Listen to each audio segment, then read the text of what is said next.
나의 등장에 노바다라는 남자는 꺼림칙했는지 더 이상 소란을 일으키지 않고 떠나버린다. 그가 떠나자마자 서리언은 다리 힘이 풀린 듯 힘없이 바닥에 주저앉는다. 난 황급히 백은우에게 연락하여 그와 함께 서리언을 부축해 사무소로 들어간다. 지금은 좀 괜찮으세요? 병원에 가보실래요? 저혈당이 조금 있어서 지금은 괜찮아요. 백은우는 머그컵을 들고 와 서리언 앞에 내려놓는다. 핫초코예요. 마시면 좀 진정될 겁니다. 감사합니다. 전 설희연이라고 해요. 오늘 정식 당일로 변호사를 선임하고 싶어서 왔어요. 정식당? 아, 식중독 사건 때문에 실검에 올라왔던 그 고급 식당이요?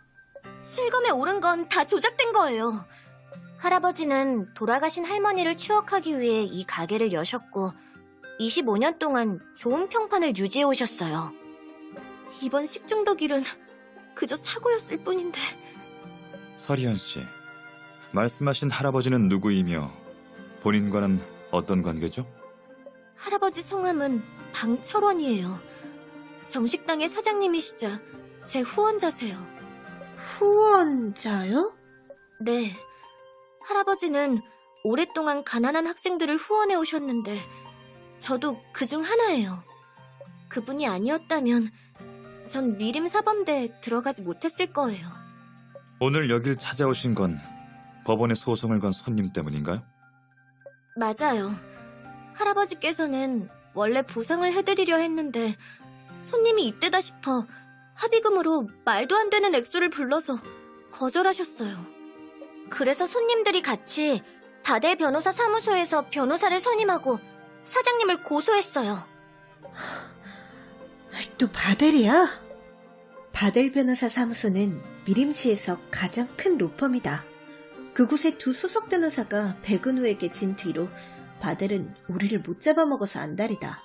우릴 최대의 경쟁 상대로 보고 있다. 모두가 바델의 행적들을 크게 신경 쓰고 있진 않지만 바델은 오히려 이 때문에 자존심에 상처를 입은 듯하다. 할아버지는 이 충격으로 심장병까지 도질 지경이세요. 하지만 바델 변호사 사무소의 행동 때문에 변호사에 대해 반감을 갖고 계셔서 절대 변호사를 선임하고 싶어 하지 않아 하세요. 하지만 당장 다음 주 수요일이 재판인데 변호사 없이는 질 수밖에 없어요. 저희는 정말 어쩌죠? 서리언 씨, 우선 진정하시고 제가 질문할 테니 사건 전후의 상황에 대해서 같이 자세하게 정리해봐요. 알겠어요.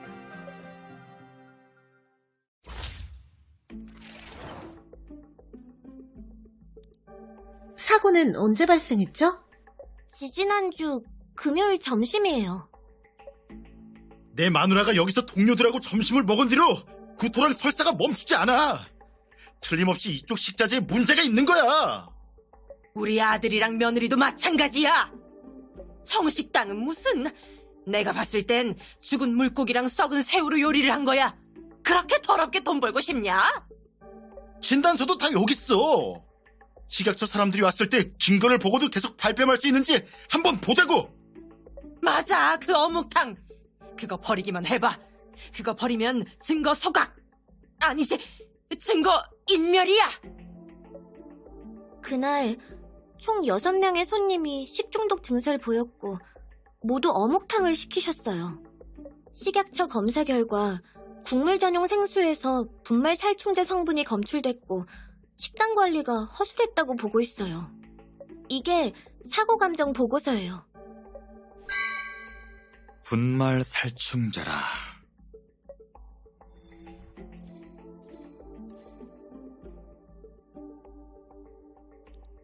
현재 식중독에 걸린 고객들의 상태는 어떤가요? 모두 완치되셨어요. 이건 병원 진단서예요.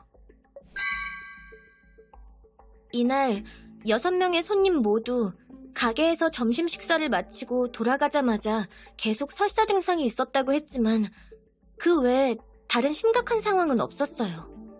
입원하신 분은 없었고 다음 날이 주말이었기 때문에 업무에 지장도 없으셨던 걸로 알고 있어요. 그런데 위자료로 1인당 5천만 원씩을 배상하라니 너무하잖아요. 식중독 배상금은 법적으로 산정 기준이 있어서 터무니없이 비싼 금액이 청구되지는 않을 겁니다. 그렇다면 다행이에요. 전에 방 사장님께서 가난한 학생들을 후원하고 계신다는 얘기를 들었는데 얼마나 오랫동안 해오신 거예요? 할머니가 계셨을 때부터였으니까 아마 20여 년 정도 됐을 거예요. 후원받은 학생 중엔 가정을 이루고 자립한 분들도 많겠네요. 맞아요. 많은 분이 미림시에 자리 잡고 잘 살고 계세요. 사실 저도 곧 자립할 수 있을 것 같아요. 지난달 미림사범대학에서 전액 장학으로 다닐 수 있다는 합격 통지서를 받았어요. 우선 미림시에서 아르바이트로 생활비를 벌 생각이에요. 저도 언제까지나 할아버지께 의지할 수는 없는 거니까요. 잘 됐어요. 희연씨 정말 대단해요. 방 사장님의 선행은 이번 사건과 직접적인 관련은 없지만 인품이 좋으신 분이고 악덕 상인이 아니라는 점을 증명할 수 있을 것 같아요. 만약 재판에서 이번 사고가 방 사장님 실수라고 판결이 난다면 배상금 삭감과 식당 평판을 되돌리는 데는 도움이 될 수 있을 거예요. 설희연 씨, 방 사장님에게 후원받은 분들께 연락해서 법정 출석을 부탁드릴 수 있을까요? 사실 사고가 일어난 뒤에 할아버지께 후원받은 분들을 찾아서 도와달라고 해봤어요. 그나마 괜찮은 사람은 할아버지가 후원해주셨던 돈을 돌려주겠다고 했지만 어떤 사람들은 네티즌처럼 할아버지를 비난했어요. 할아버지가 노망이 들어서 사고가 났다면서 제가 은혜 갚으라고 협박하러 찾아온 거라고. 저는 정말 그런 뜻이 아니었는데. 누구나 나쁜 일엔 엮이고 싶어 하지 않으니 강요할 수는 없죠. 식당 내부의 해충 관리는 전문 업체를 부르셨나요? 아니면 직접 하셨나요? 알바생에게 분말 살충제를 사오라고 하셨대요. 그때가 사건이 일어난 주 월요일이었어요. 현재 시중에 나와 있는 분말 살충제는 대부분 무독성이에요. 강한 독성을 가진 가루약은 오히려 구하기가 어렵죠. 하지만 알바생이 독단적으로 결정했을 가능성과 잘못 사왔을 가능성이 있어요. 또 알바생이 약을 뿌릴 때 생수에 섞여 들어갔다면 알바생의 실수로 인정될 겁니다. 알바생이 실수라면 알바생에게 변상받을 수 있을 거예요. 그럼 손실을 조금이라도 메울 수 있겠죠. 분말 살충제는 사장님이 뿌리셨다고 했어요. 연세가 지긋하셔서 눈도 침침한데 손까지 떨리는 바람에 잘못 들어갔대요. 뿌릴 때는 몰랐는데 사건이 발생한 뒤에 자기 실수라고 확신하다니 상식적으로 말이 안 되네요.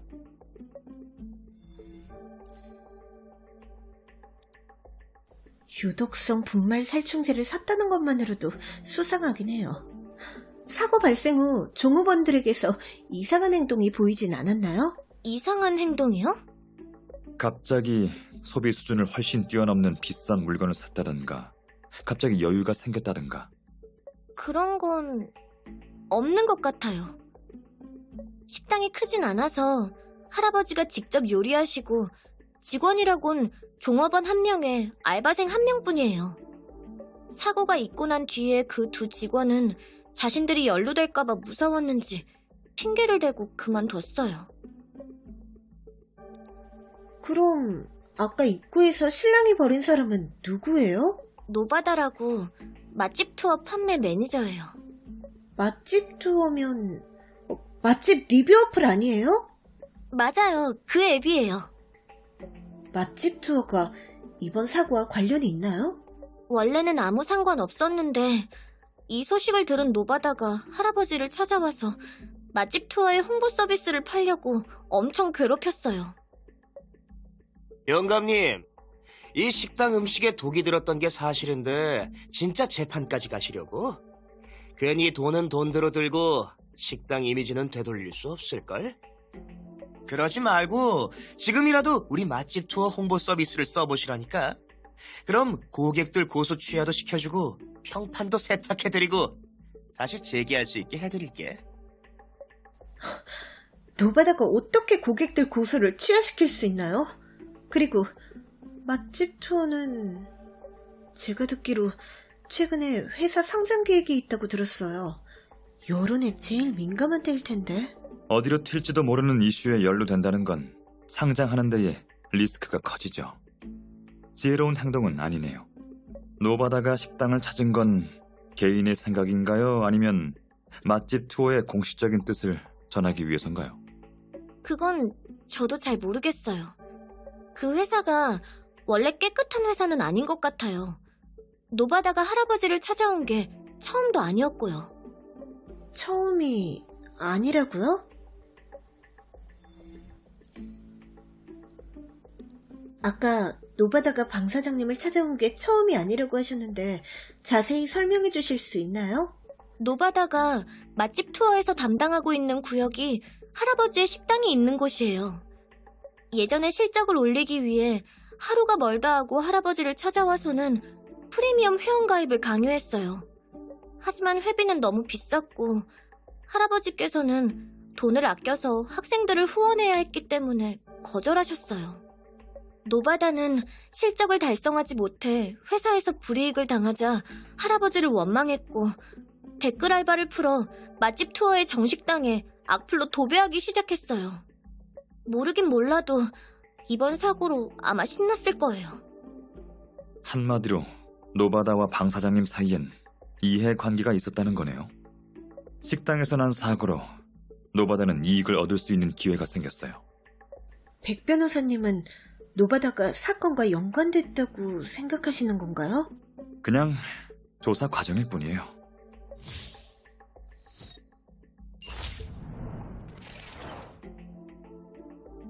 전 미림시에 온 지 한 달 정도 됐고 아르바이트가 없을 때마다 가끔 가서 할아버지를 보살펴드리고 있어요. 제가 사건 관련해서 알고 있는 건 이 정도예요. 상황은 대충 알겠습니다. 하지만 직접 식당에 가서 증거를 찾아봐야겠군요. 그 전에 우선 위탁 대리 합의서를 작성해주세요. 그런데 서리현 씨는 식당 소유자도 경영자도 아니기 때문에 식당을 대표로 변호사를 선임하여 법정에 설 수 없습니다. 그렇구나. 사장님께서 순간 화가 나서 그러셨을 거예요. 가서 한번 뵙고 변호사 선임을 권해드리고 싶네요. 이 사건 맡으실 건가요? 네. 그분은 오랫동안 어려운 학생들을 후원하시면서 절망적인 학생들에게 희망을 주셨을 거예요. 지금은 서리현 씨처럼 누군가 나서서 어려운 상황에 처하신 사장님을 도와드릴 차례예요. 민상법과 경제법이 제 전문이기도 하고요. 알겠습니다. 그럼 당신한테 맡기도록 하죠. 도움이 필요하실 때 언제든지 찾아오세요. 정말 감사합니다, 백 변호사님. 저기... 네, 더 걱정되는 부분이라도 있으세요? 제가 겉으로 보기에는 백 변호사님 같은 파트너 변호사 위험이 없어 보여도... 아니요, 그게 아니라 오해하지 말아주세요. 서리현은 메고 있던 에코백에서 편지 봉투를 꺼내어 머뭇거리며 나와 백은호 앞으로 내민다. 나는 편지 봉투를 열어보는데 봉투 안에는 80만 원 정도 돼 보이는 돈 뭉치가 들어있다. 전자결제가 상용화되면서 사람들은 현금을 잘 쓰지 않게 됐다. 서리현은... 제 부모님께서 보내주신 생활비와 이번 달 알바비를 여기에 넣었어요. 할아버지가 저축하신 돈은 다 학생들 후원금으로 나갔을 거예요. 배상금도 물어야 하고 연세도 있으신 데다가 심장병까지 앓고 계셔서 힘드실 거예요. 이렇게 해도 괜찮으실지 모르겠지만 혹시 변호사 비용은 제가 아르바이트를 해서 조금씩 갚아나가도 괜찮을까요? 가벼운 편지 봉투가 갑자기 무겁게만 느껴진다. 백은호는 내 손에 들린 편지 봉투를 가져가더니 두 손으로 서리현에게 돌려주며 보기 드문 온화한 웃음을 지어 보인다. 걱정 마세요. 우리 변호사 사무소는 전문적인 사법지원금이 있기 때문에 조건만 부합하면 변호사 수임료를 면제 받으실 수 있습니다. 정말요? 백 변호사님은 변호사 사무소의 파트너 중 한 분이세요. 그러니 당연히 진짜죠. 정말 감사드려요. 전에 할아버지가 걱정돼서 조사를 부탁드린 탐정도 한 분 계신데 그분도 돈 걱정은 말라고 하셨어요. 미림시엔 역시 좋은 분들이 많네요. 이때 갑자기 백은우의 휴대폰이 울린다. 그는 화면을 확인하더니 표정이 싹 변한다. 왠지 다급하고 불안해 보인다. 실례하겠습니다. 백은우는 서리온에게 사과한 뒤 급히 응접실을 떠난다. 이 사건은 시간이 촉박하기 때문에 최대한 빨리 시작할수록 좋다. 서리온 씨, 다음 주 수요일이 재판이라면 시간이 촉박해요. 빨리 조사를 시작해 볼까요? 지금 식당으로 방 사장님을 뵈러 가요. 네, 식당은 상업지구에 있어요. 여기에서 가까워요. 난 백은우에게 인사를 하지 못하고 사무실을 나와 목적지를 메시지로 남긴 뒤 서리온과 변호사 사무소를 떠난다. 백 변호사님은 귀찮은 일이라도 생긴 걸까? 잘 풀렸으면 좋겠다.